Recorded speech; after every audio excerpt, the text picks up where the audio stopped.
Hello दोस्तों, आज की कहानी का नाम है रंगा सियार। एक बार की बात है कि एक सियार जंगल में एक पुराने पेड़ के नीचे खड़ा था। पूरा पेड़ हवा के तेज झोंके से गिर पड़ा। सियार उसकी चपेट में आ गया और बुरी तरह घायल हो गया। वह किसी तरह घिसटता घिसटता अपनी मांद तक पहुंचा। कई दिन बाद वह मांद से बाहर आया। उसे भूख लग रही थी, शरीर कमजोर हो गया था। तभी उसे एक खरगोश नजर आया। उसे दबोचने के लिए वह झपटा। सियार कुछ दूर भागकर हाँफने लगा। उसके शरीर में जान ही कहाँ रह गई थी। फिर उसने एक बटेर का पीछा करने की कोशिश की। यहाँ भी वह असफल रहा। हिरन का पीछा करने की तो उसकी हिम्मत भी न हुई। वह खड़ा सोचने लगा। शिकार वह कर नहीं पा रहा था। भूखों मरने की नौबत आई ही समझो। क्या किया जाए? वह इधर उधर घूमने लगा, पर कहीं कोई मरा जानवर नहीं मिला।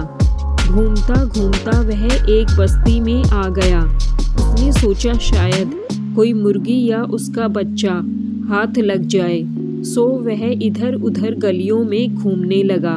तभी कुत्ते भौं भौं करते उसके पीछे पड़ गए। सियार को जान बचाने के लिए भागना पड़ा। गलियों में घुसकर उनको छकाने की कोशिश करने लगा, पर कुत्ते तो कस्बे की गली गली से परिचित थे।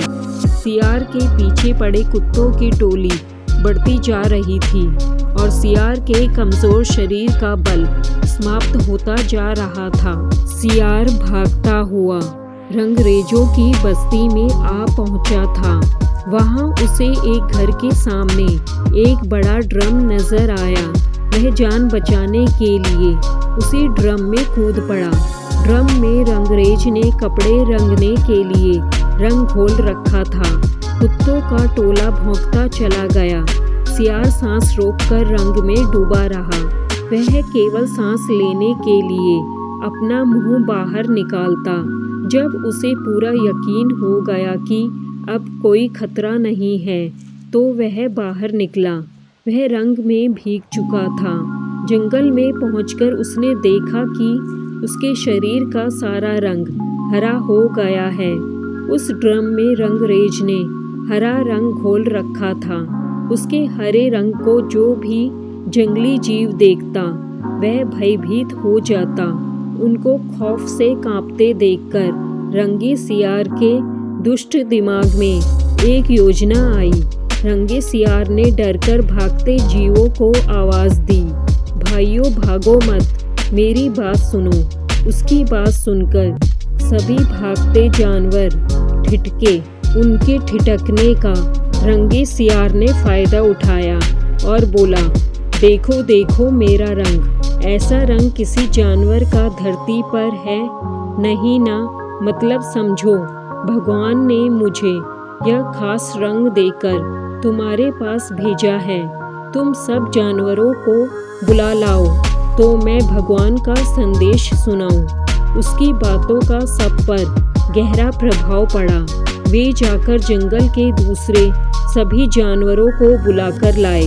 जब सब आ गए तो रंगा सियार एक ऊंचे पत्थर पर चढ़कर बोला, वन्य प्राणियों, प्रजापति ब्रह्मा ने मुझे खुद अपने हाथों से इस अलौकिक रंग का प्राणी बनाकर कहा कि संसार में जानवरों का कोई शासक नहीं है। तुम्हें जाकर जानवरों का राजा बनकर उनका कल्याण करना होगा। तुम्हारा नाम सम्राट ककुदुम होगा। तीनों लोकों के वन्य जीव तुम्हारी प्रजा होंगे। अब तुम लोग अनाथ नहीं रहे। मेरी छत्र छाया में निर्भय होकर रहो। सभी जानवर वैसे ही सियार के अजीब रंग से चकराए हुए थे। उसकी बातों ने तो जादू का काम किया। शेर, बाघ व चीते की भी ऊपर की सांस ऊपर और नीचे की सांस नीचे रह गई। उसकी बात काटने की किसी में हिम्मत न हुई। देखते ही देखते सारे जानवर उसके चरणों में लौटने लगे और एक स्वर में बोले, हे ब्रह्मा के दूत, प्राणियों में श्रेष्ठ ककुदुम, हम आपको अपना सम्राट स्वीकार करते हैं। भगवान की इच्छा का पालन करके हमें बड़ी प्रसन्नता होगी। एक बूढ़े हाथी ने कहा, हे सम्राट, अब हमें बताइए कि हमारा क्या कर्तव्य है। रंगा सियार सम्राट की तरह पंजा उठाकर बोला, तुम्हें अपने सम्राट की खूब सेवा और आदर करना चाहिए। उसे कोई तकलीफ नहीं होनी चाहिए। हमारे खाने पीने का शाही प्रबंध होना चाहिए। शेर ने सिर झुकाकर कहा, महाराज ऐसा ही होगा। आपकी सेवा करके हमारा जीवन धन्य हो जाएगा। बस सम्राट ककुदुम बने रंगे सियार के शाही ठाठ हो गए। वह राजसी शान से रहने लगा। कई लोमड़ियाँ उसकी सेवा में लगी रहती। भालू पंखा झुलाता। सियार जिस जीव का मांस खाने की इच्छा जाहिर करता, उसकी बलि दी जाती। जब सियार घूमने निकलता तो हाथी आगे आगे सूंड उठाकर बिगुल की तरह चिंघाड़ता चलता। दो शेर उसके दोनों ओर कमांडो बॉडीगार्ड की तरह होते। रोज ककुदुम का दरबार भी लगता। रंगे सियार ने एक चालाकी यह कर दी थी कि सम्राट बनते ही सियारों को शाही आदेश जारी कर उस जंगल से भगा दिया था। उसे अपनी जाति के जीवों द्वारा पहचान लिए जाने का खतरा था। एक दिन सम्राट ककुदुम खूब खा पीकर अपने शाही मांद में आराम कर रहा था कि बाहर उजाला देखकर उठा।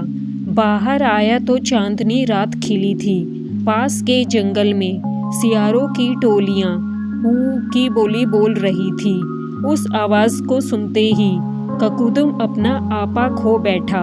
उसके अंदर के जन्मजात स्वभाव ने जोर मारा और वह भी मुंह चांद की ओर उठाकर और सियारों के स्वर में मिलाकर हू करने लगा।